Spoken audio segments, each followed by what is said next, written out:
seeing if I spot anyone and see this Centurion 7-1. He's making a big mistake here and not taking a really good approach lane.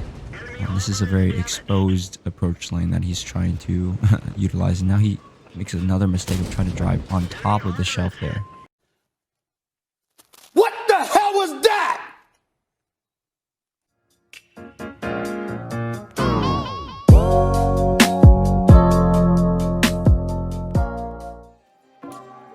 Hey guys, Warm here again, and today I wanted to highlight the Type 61, which is the Japanese Tier 9 medium tank that I recently picked up, and I just moved on from the STA1, or STA2, STA2 I believe. What the hell did you just say? The Tier 8 tank, which was okay. Definitely didn't have the best results in that tank.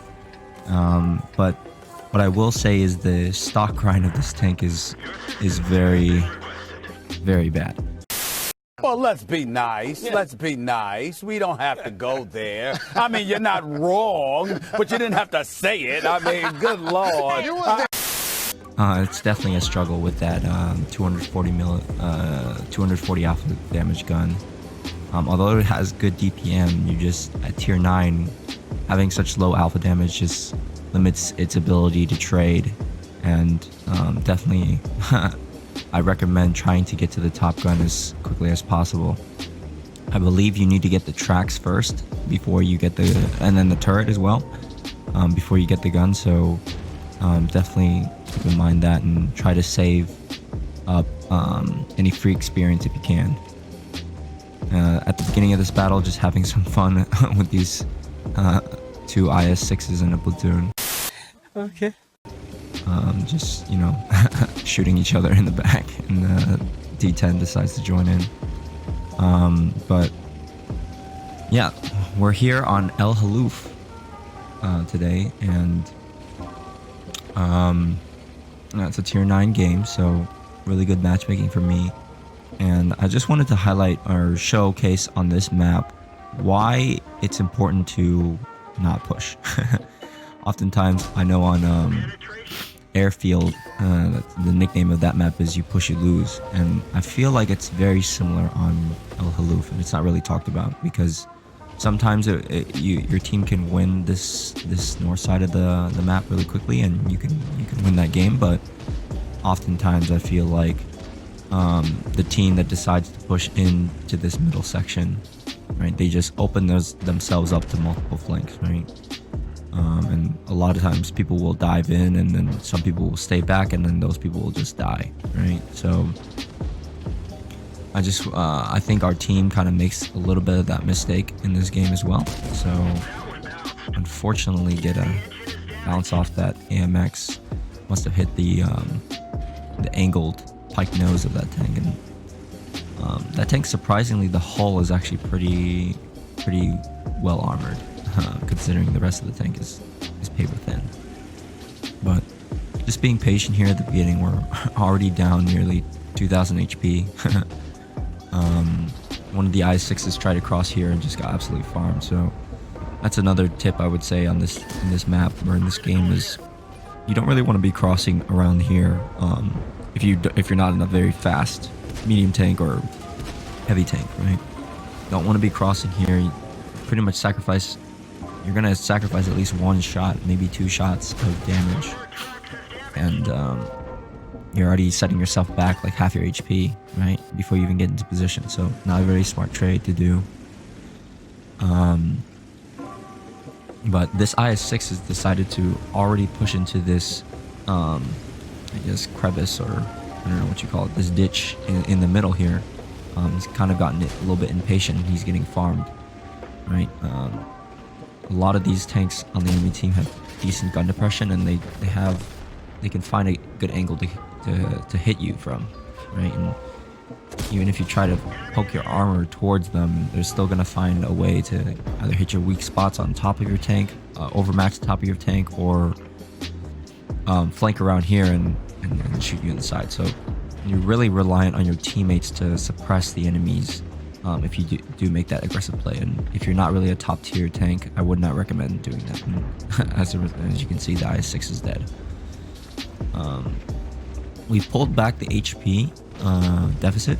It's only about 100 HP, but we're still down a tank. And the T10 has also gotten, you know, a bit frustrated and bored of just sitting over here and just, you know, trading shots 1 for 1. And based on the team list, like they have so many players still here, right? It's not the right time to push, right? And look at this, all the enemies are starting to push in now. You know, this Super Pershing is tunnel visioning a little bit. He's missing out on these free shots on these heavies here, and that's the most important thing. Is if people try to push this, you need to make sure you punish them for trying to gain that map control and gain that advantage, right? That's the most important thing you need to do. Just trying to get a shot in that CS 59, that Polish medium. Get a nice shot into his side. And this T30, yeah, there's no way I'm going to penetrate that with standard. Or even heat penetration, that's going to be a very difficult shot. Should have aimed probably at the cheeks to the side. But trying to aim at the cupola. Fortunately, don't pen that. I take the opportunity to move forward and see if I can help out my T95.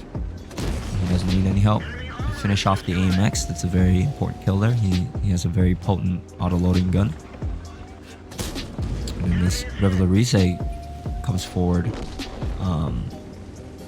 Yeah, that's not a very good approach lane for him to make, especially being a paper tank.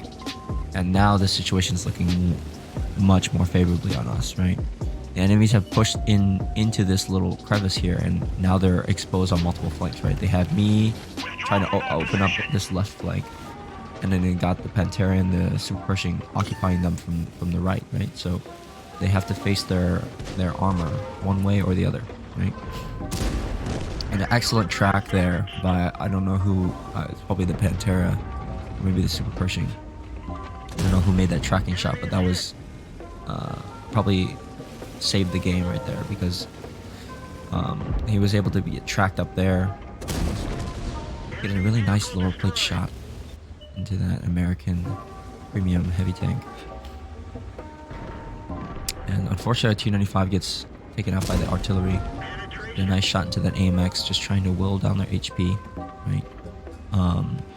Still might lose this game if we don't play this smart. And the AMX should not have pushed out there. He was a one-shot. Definitely knew I was looking at him. I literally just shot him. Should not have poked out there. And now, look at this. The object and the T30 just are easy pickings, right? They have multiple tanks looking at them from different angles.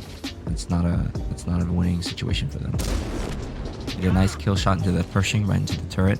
The turret is not as not very American-like, which usually have, you know, sturdy turrets, but unfortunately the Pershing is not really, and there's no match for this 270 millimeters of penetration I believe I have on this AP rounds, or 260 nearly, so easily can go through that. And on 5 kills, seeing if I can hopefully pick up this Top Gun, maybe steal this T54 kill here. Amen. One shot there. Nice. Get the Top Gun. So, pretty great round here, and just showcasing the importance of being patient on this, you know, shelf up here, and not pushing too far. Being aware of the team list and the map, and understanding that, you know, our team was pushing through the rest of the flank, so all we had to do was just hold here. We didn't need to push in or do anything. So, pretty great result there. Let's take a look at replay number 2. Alright, hey guys, here's game number 2, and we're here on Berlin in a tier 10 game. And one of the things I wanted to highlight in this replay is where I like to go in this map is this position here on around this A5 area, this town area. I think it's probably the most important position to win on this map. And I like to go there even in my lightly armored tanks or heavily armored tanks. As you'll see in my Type 61, I decided to go here. And another really key position here is this little alcove here, this little window. You can kind of get a good field of view onto nearly half of the map here, and you'll see why this position is so important early on in this battle. There's going to be Centurion and a T-49 that I'm able to farm from this position here. And yeah, so let's see, getting into position here, and immediately I notice a lot of our team is not coming to this heavy area, whereas a lot of their team is coming to this area. So I'm just trying to be patient here, seeing if I spot anyone. And see this Centurion 7-1, he's making a big mistake here and not taking a really good approach lane. This is a very exposed approach lane that he's trying to utilize, and now he makes another mistake of trying to drive on top of the shelf there. Should just try to stay low, except that he's gonna eat shots from me, but luckily he doesn't get any hit anymore. But look at that, he's already on one shot, lost pretty much all his HP just driving into position. So this is the importance of, you know, taking a good approach lane, not overexposing yourself at the beginning of the battle. So now getting a really nice shot into that T-57 heavy. He really should be going to the city here. With his autoloader, he can easily come out after someone shoots, you know, put 3-4 shots into someone in the retreat. But luckily for our team, he decides not to go to the city, because I think if he did, this game would have definitely not ended the way it did. So I like what the Samoa is doing. He's holding this angle here, waiting for a heavy to make a mistake, come around that corner, and hopefully, you know, take, you know, 1 or 2 shots into him without eating any shells in return, hopefully. And then this T-49 makes a mistake here, pokes out behind here, and then I guess like at this situation, he really doesn't have anything he can do. He's flanked on both sides. If he moves forward, he's gonna get killed by the EBR. If he moves back, he's gonna get killed by me. So not really much he can do there. Just should have stayed inside that bunker there if he could have helped that. And unfortunately missed that Mutz, and luckily he bounces off us. So pretty decent result there, and unfortunately just a little bit too slow to hit that IS-5 while he was, you know, making that cross. Maybe the Samoa was on reload or something. I'm surprised he didn't take a shot there, or maybe I just missed it. And now the enemies are pushing through here. Just seeing if I can get a shot into this Char Future 4. See if I get some shots on anyone else. Just trying to be patient here. The enemies definitely have the tank advantage on this side, and they really should be pushing this side. Seeing if I can get a shot to this Char. Unfortunately, don't get a shot. And this is looking really grim on our side. Even though we're up 2,000 HP, the enemies have clear tank advantage onto the side, where now it's 3 versus like 7 on this flank. So Object 260 rightly takes a look at the map and he's like, alright, I need to get out of here. I need to get some distance from us and the enemies and just try to whittle down their HP. The one good thing about this situation is that we're actually winning on HP. So we've whittled down their HP, tried to get a track there, unfortunately no. But we've whittled down their HP such that, you know, they're a little bit more scared to push through. So I hear the T-95 fire, aim in, get a really nice shot into that T-95. And at this point, I probably should have loaded HE for this T-95, and I know I can beat his reload. And he's moving, so I'm willing to take that risk. Now, unfortunately, I think I pulled back before I shot there, so I missed. But luckily, the Object 260 was able to put that shot in. There, I noticed that we're all clumped up there, so I want to see if I can get a different approach approach lane, different angle. So now, seeing if I can exit here, and then all of a sudden, a bunch of people get spotted. So I decide against that. I've already lost a bunch of HP trying to do that. Now this Object 140 makes a mistake there. He probably should have tried to side scrape there. That tank had recently got some buffs to its armor, so it's a pretty good side scraper. That Object 140 now, and definitely want to take that out a little bit more. And this Scorpion G, I don't know why he doesn't have any, he's not really near any cover. He easily could be right there and, you know, be hull down, but decides to expose his entire tank there and gives me a good shot. And fortunately, don't get a good shot into that T-57 there. But look at this, we've pretty much held off their entire advance, and we're pretty much winning this side. So get a clutch shot into that T-77.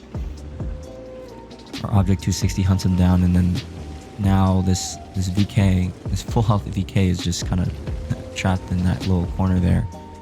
He probably should have pushed forwards with his team, and a little bit of tunnel vision on my part. Don't see the Char behind us. He's pushing in, but I decide to move forward and, you know, try to kill this VK as quickly as possible. So get him to turn his turret towards me. I make a little bit of mistake here, tunnel visioning a bit.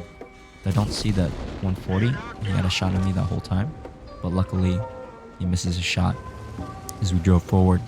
At the last minute I saw him, and luckily our Patton was able to finish off that what was that Char Future 4. And then now I'm seeing if I can get some more damage, some more use out of this game. I noticed this T-57, he's pushing forwards. Looks like he's hungry for some nice Japanese Type 61 and setting up an ambush here, and he actually turns to look at me. Luckily he misses, and I notice he's still looking at me, so I decide not to push that. And now it's just cleanup. Very good defense on this side of the map.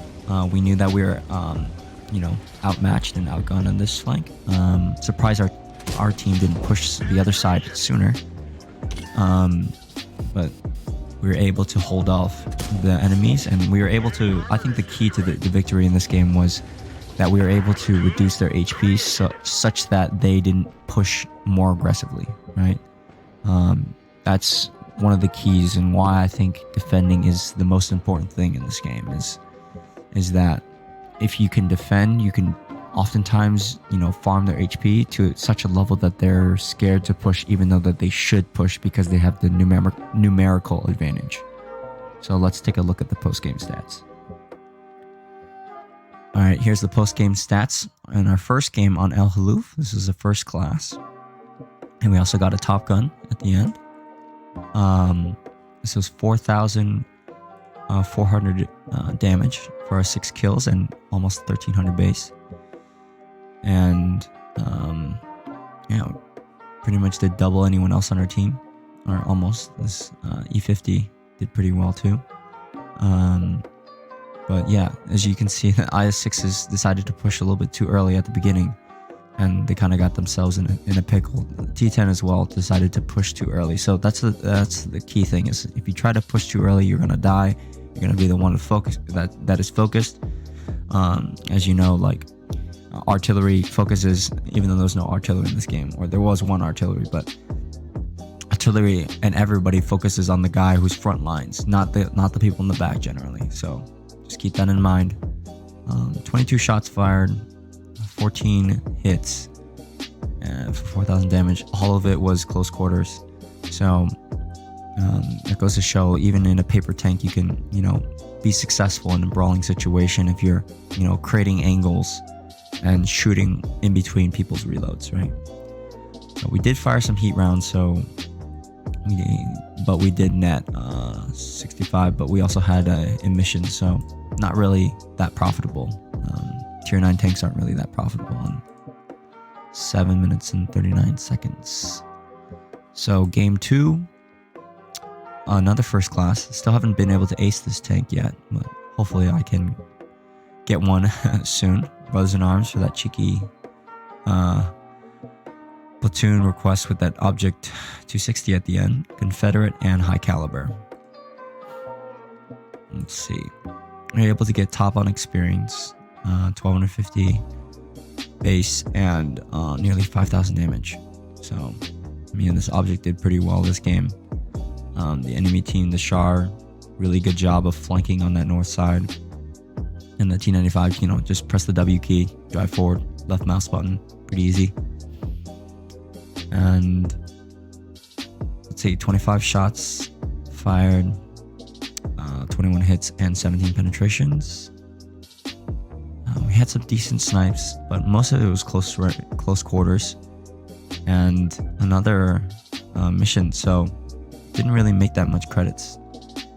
Another pretty quick battle as well. So hope you enjoyed today's double helping of Type 61 gameplay. I'm really excited to get the STA1, the tier 10.